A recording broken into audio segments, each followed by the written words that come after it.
Mwamisodo yagula ettaka eryo osi yasubiddwa akasente onandye emabega okuteekawo embeera yonna okulaba nga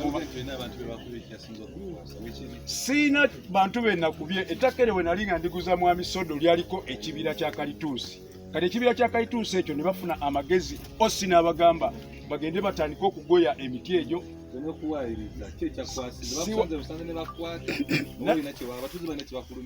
nasangiddwa mu katawuni k'e Namigavu akatali kano nabadde ndi mu katawuni k'e Namigavu bampandikira ekibaluwa nti RDC ampita nti RDC yatuyise okutegeera ensonga z'ettaka kuba nabadde n'ebiwandiiko nali nga ngula ettaka eryo naligulira wa chairman bangambye ndi mutujju ndi muyekera wa Allied Democratic Forces ADF kyesitamanyi neze ensonga gyentegeera nti ettaka lye banguza nalitunda naliguza Mwamisodo mutani wa Museveni ngate eyali omudumizi wa M.i.S.O Mwami Kaka ne mukyala we Naume nabo balyetaaga kati ensonga lwaki bakola embeera eno okulaba nga bankwata bantekeko ebisango ebitaliyo era amachago olwaliro njogerere Mwamisodo nga mugamba ettaka lyo lye wanguza lye linkwasizza ndi mu kifo bwekiti era omwami ogolaba ayambadde enkofiira Leva oli omwami golaba ayambadde enkofiira. Olunaku lwaleero essaawa 3:45 ez'akawungeezi wano ku Media Choice Television tukuleetedde olutambi olugenda okubanga lukulaga abamu ku banene abakyasinze okwenyigira mu kubonyaabonya abantu nga bababbako ebyabwe. Ssaawa 3:45 gamba munnaagambe munne nti buli muntu azadde n'ozaala abaana n'obalekera ebyobugagga yeno engeri mu ggwanga Uganda gye bagenda okunyigirizibwa batuuke n'ettaka lyabwe okutwalibwa. Era we twagezaako ntino omulemesalemesa n'akwata taata wange bamita Musokeddaani n'amukuba mbasse mwayi n'amuwabira nti yatugulako ettaka yatuwa $4,000,000 ate kati tumwegaanye. Era taata bwe bamutwala mbasse mwayi ne bamukozesa statement n'avaayo.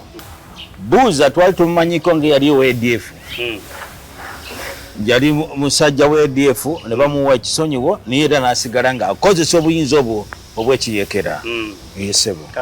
N'akwata bakazi bange, bakyala bange babiri, ne mutabani wange omwana wa mwannyinaze, ne mukyala wa bulaza wange, n'abakuba emityana.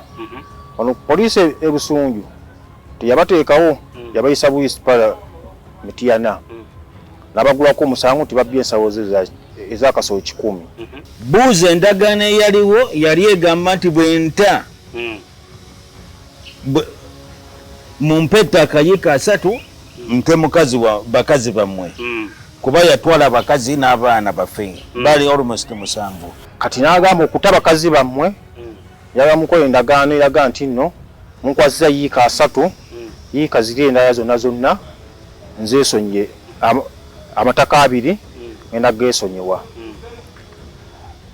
Endagaano twagikola nkiro ssaawa 5 eraga nti nno tumukwasiza yiika 3 amataka ag'emirundi 2 agatadde ate nga n'agamataka twalaga nti nno yagagula kubanga yagamba mukola endagaano eraga nti nno nguze. Ekibbattaka kyafuuka emu ku bintu ebisinga okuwulirwa wano mu ggwanga naye ng'ate kino kisusse kuba mulimu abakozesa ofiisi zaabwe obubi ne batuuka okunyaga n'okuliisa abakadde abato n'abavubuka ku kasasiro. Bakozesa amannya manene era nga gano ogenda gawulira mu butambi. Epulogulaamu zino ziri 3 abantu ab'enjawulo kyalo kiramba kikaaba olw'abantu abeerimbika ne bakozesa abavubuka abatalina nnyo makulu okubonyaabonya abantu.